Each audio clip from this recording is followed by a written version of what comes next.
Hello and welcome. My name is Victor Gijsbers and I teach philosophy at Leiden University in the Netherlands. In this video I want to take a look at the 1908 article by McTaggart, J. Ellis McTaggart, called The Unreality of Time, in which McTaggart tells us that time is unreal and gives us an argument for that.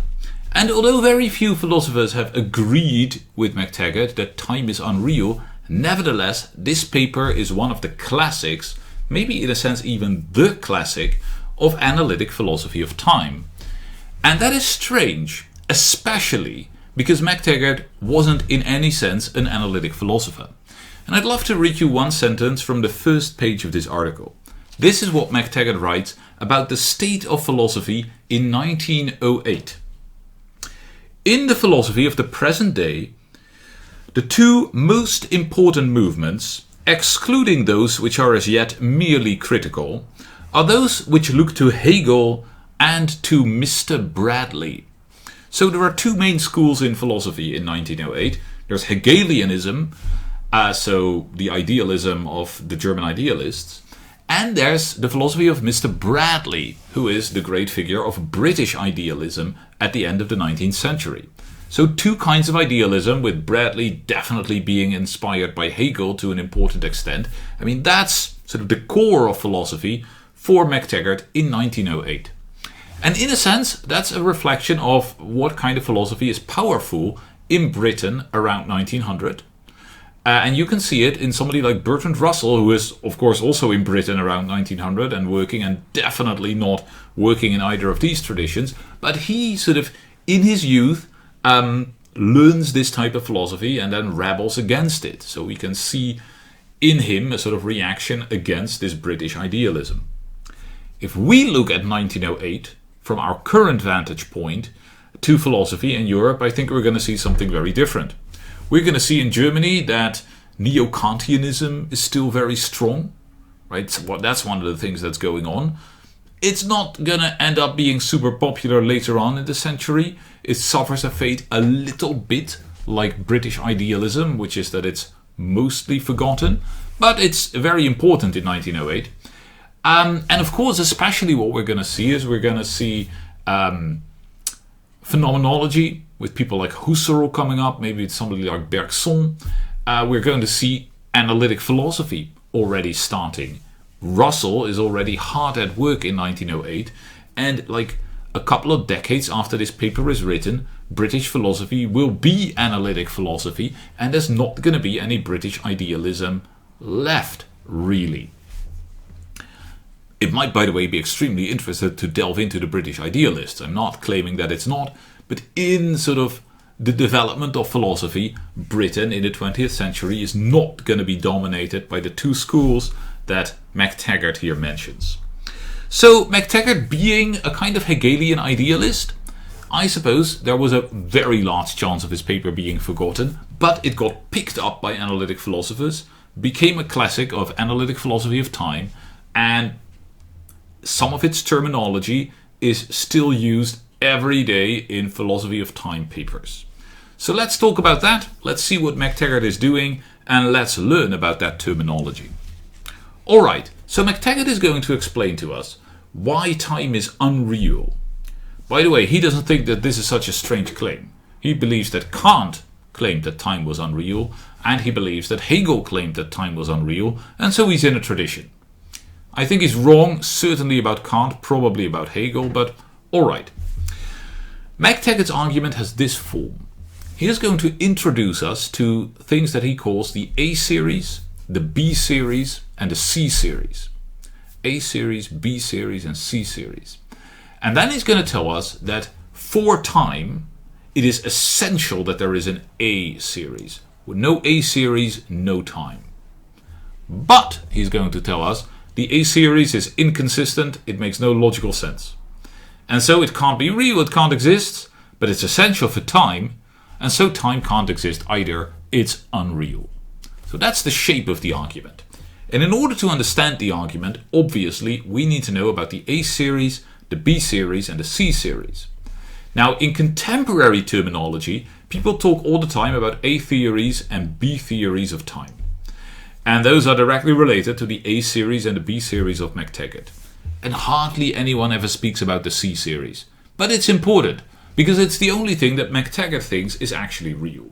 So actually I want to start with this C series. So, suppose that I have all the events in the universe.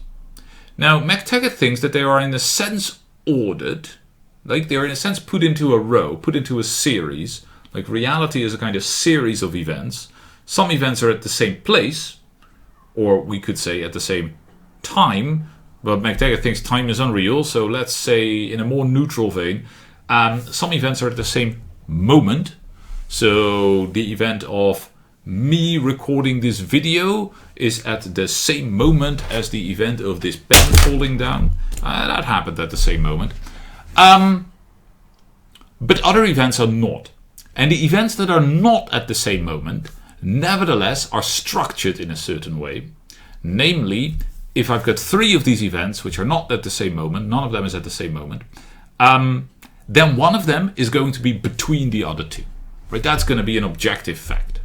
So, there's, let's say, McTaggart publishing his paper, there is me making the video, and somewhere in between there is Leonard Cohen recording Sisters of Mercy. So, it's an objective fact about reality, McTaggart would agree with this, that Leonard Cohen recording Sisters of Mercy is between McTaggart publishing his paper and me making this video. It's between that. Maybe not exactly halfway between it, but it's somewhere between it. Now, being between is a symmetric relation, right? If you're between McTaggart and me, then you're also between me and McTaggart.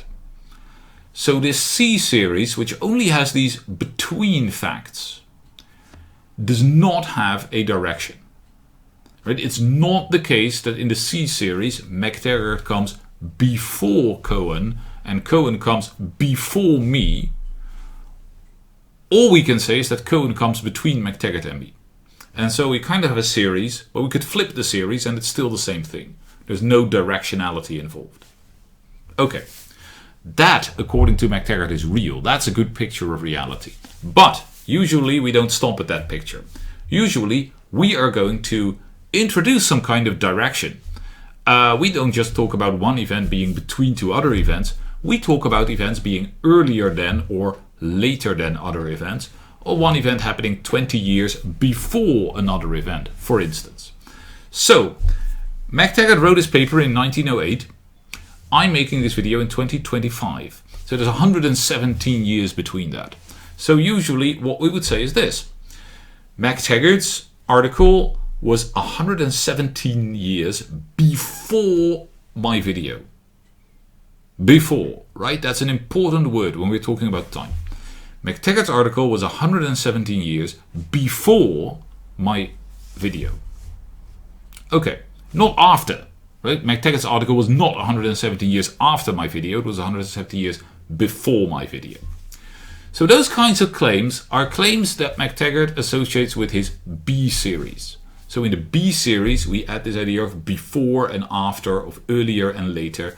And B series statements are statements of the form like A happened before B, or A happened 20 years before B, A happened 170 years before B, and so on and so forth. Okay, now let's move to the A series. The A series is what we get when we talk about time, not just using before and after, but talking in terms of the present, the past, and the future. Right, here is something that I can say.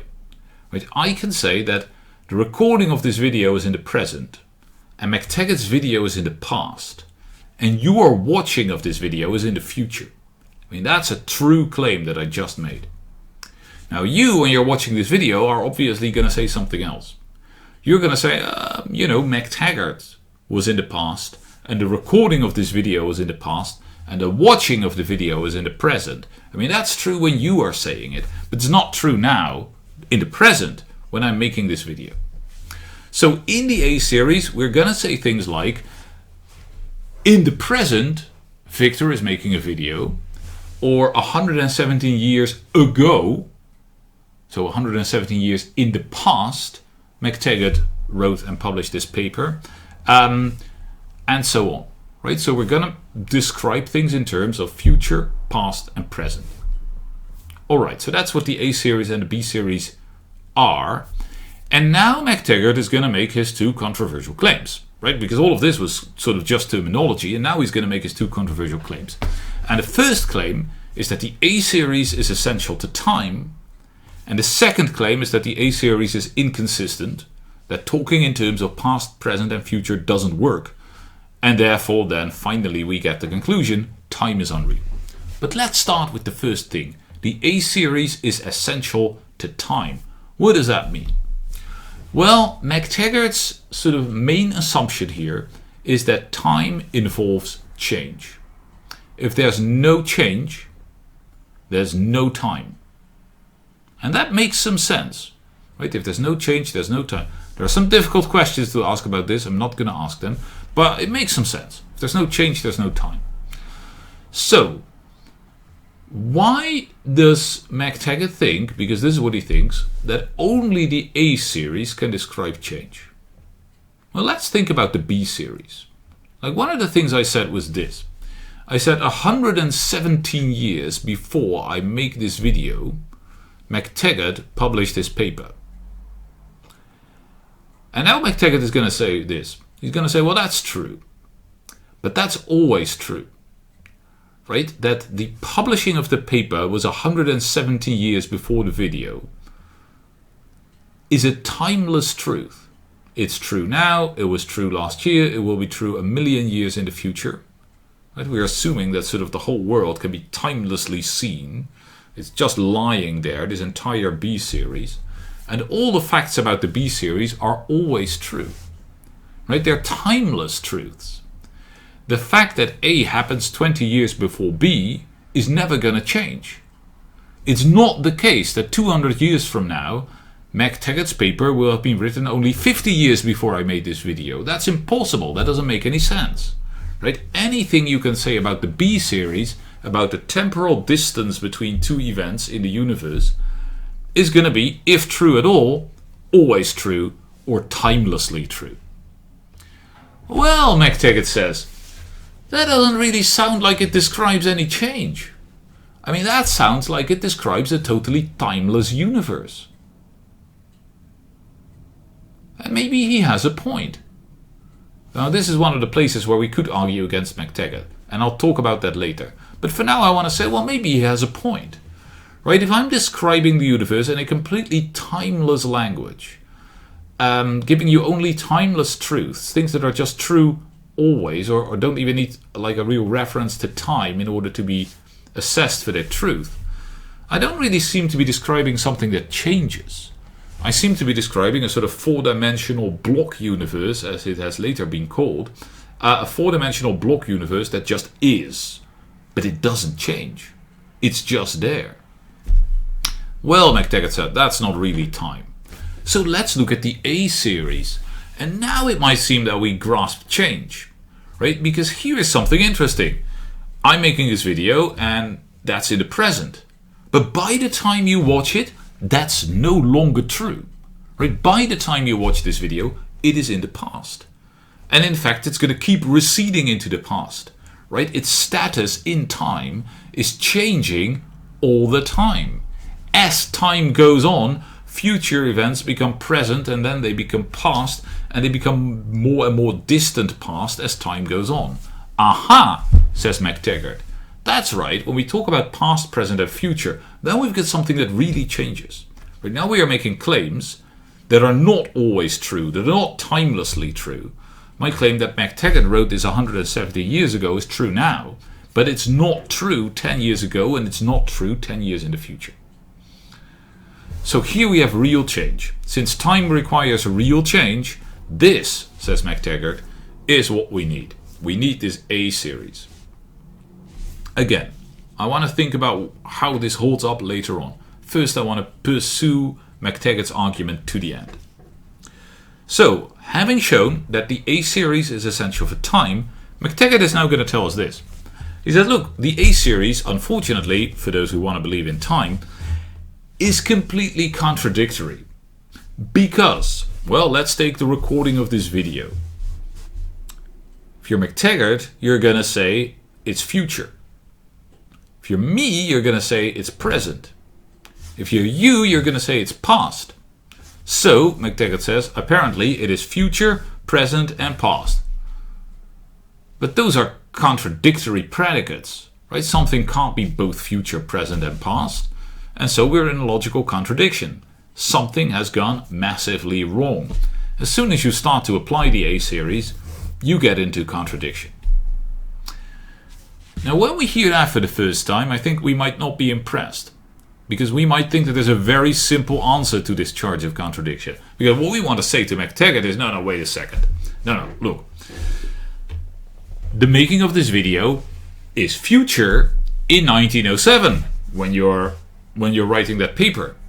And the making of this video is present on the 12th of September 2025.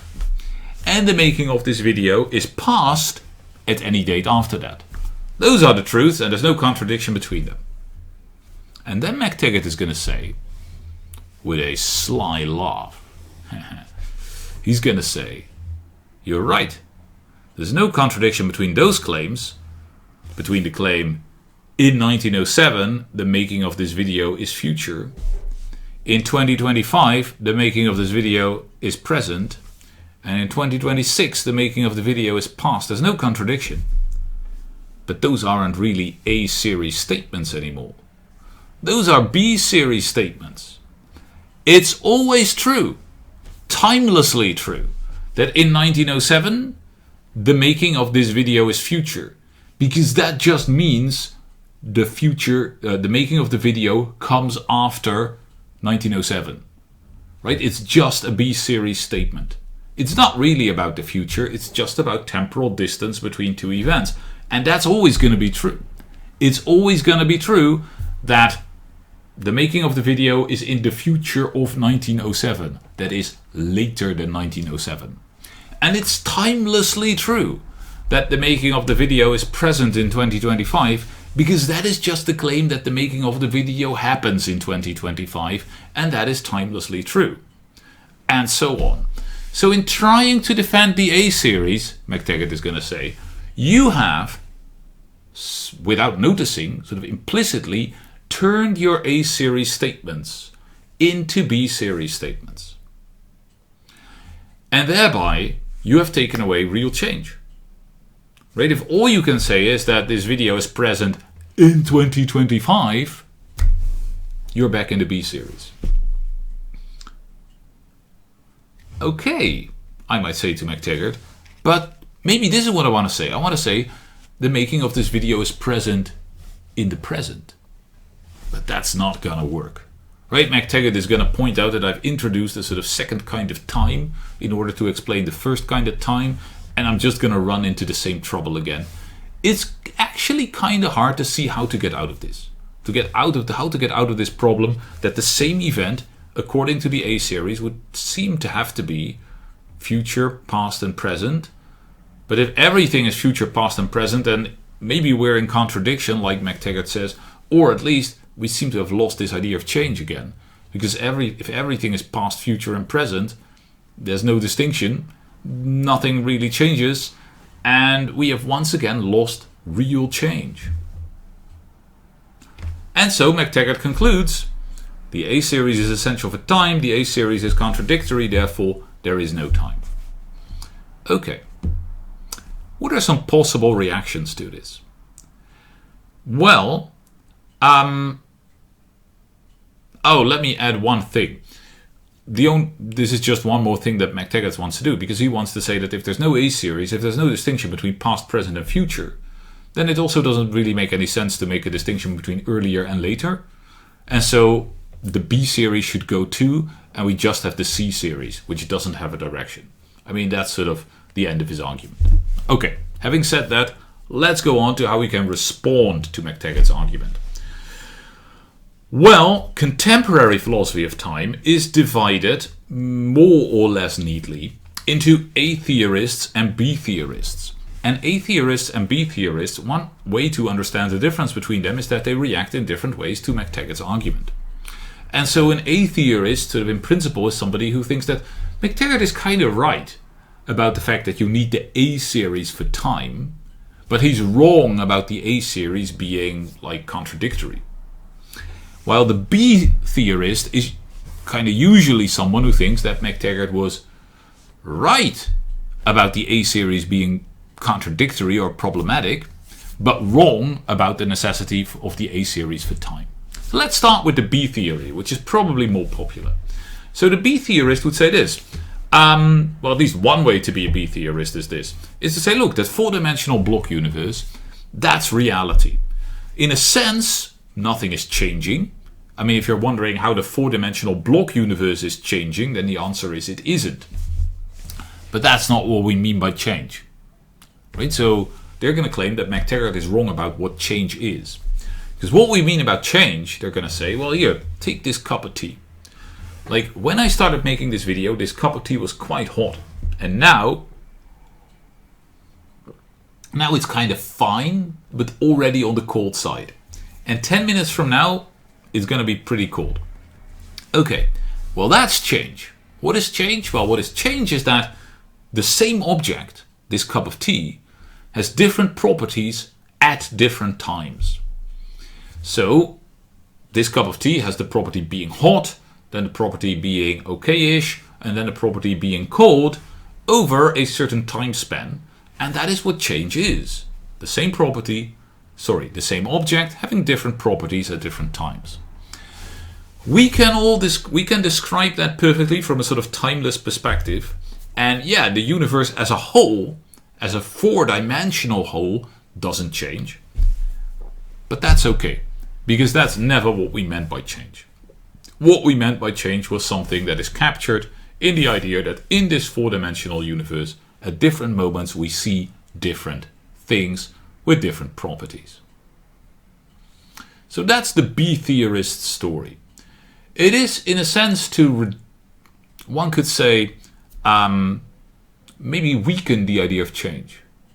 Right? The idea is now that the universe as a whole doesn't have to change. I mean, that can just be. But there's a certain variation within the universe along the temporal axis, the temporal dimension, and that variation is what we call change. Now, many A-theorists think that this somehow doesn't catch the real nature of time. Right? It doesn't catch the dynamic nature of time, the fact that we seem to be moving sort of in a sense towards the future. That's a metaphor, of course, but I mean, there seems to be something about time that makes the past very different from the future, that makes it very sad when things are in the past rather than the present. Right? If somebody dies that you love, then they're still in the past, but they're not in the present. And if you have a four-dimensional block universe, it's hard to understand why that would be sad. I mean, it's also not sad if somebody is in one place rather than another, usually. But if you think that there's something really important about the present that the past doesn't have, something like maybe being real, then suddenly it becomes kind of clear how it could be sad that a person died. Right? So I'm not saying that the B theorist doesn't have an answer to this or can't, give counter arguments, but this is the kind of reasoning that the A theorist is going to use to say, look, there's just something wrong with this four-dimensional block universe view. It doesn't capture the notion of time. So McTaggart was right about that. Well, but if he was right about that, then he has to be wrong about the A series. Right? It's got to be logically okay to talk about the past, the present, and the future without getting into contradictions. How do we do that?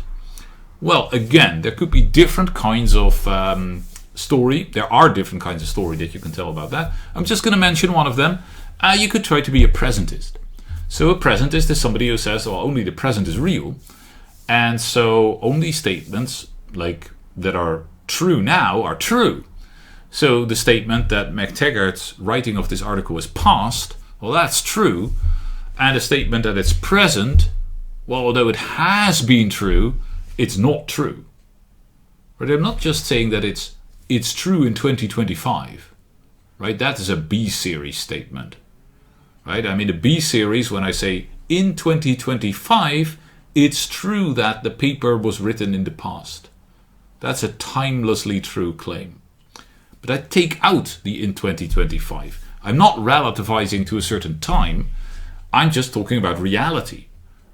Reality is 2025, right? And so it is true that McTaggart's paper is in the past and your watching of this video is in the future. Of course, by the time you watch this video, the world has changed and other things are going to be true. But this is maybe a way to avoid this idea that multiple statements like X is past, X is future, and X is present are all true at once, at the same time, are all true. I think that's what you have to say, right? They're not all true. Only one of them is true. Again, presentism, not unproblematic. It's a very controversial philosophical theory, but it's one of the ways that you can try to respond to McTaggart if you're an atheorist. And so what we see is that McTaggart's sort of argument against the reality of time still sets, to a fairly large extent, kind of the main positions and some of the main questions for contemporary philosophy of time. And that's actually quite special for an article that was written 117 years ago. And it's a really great place to start your investigation of the philosophy of time.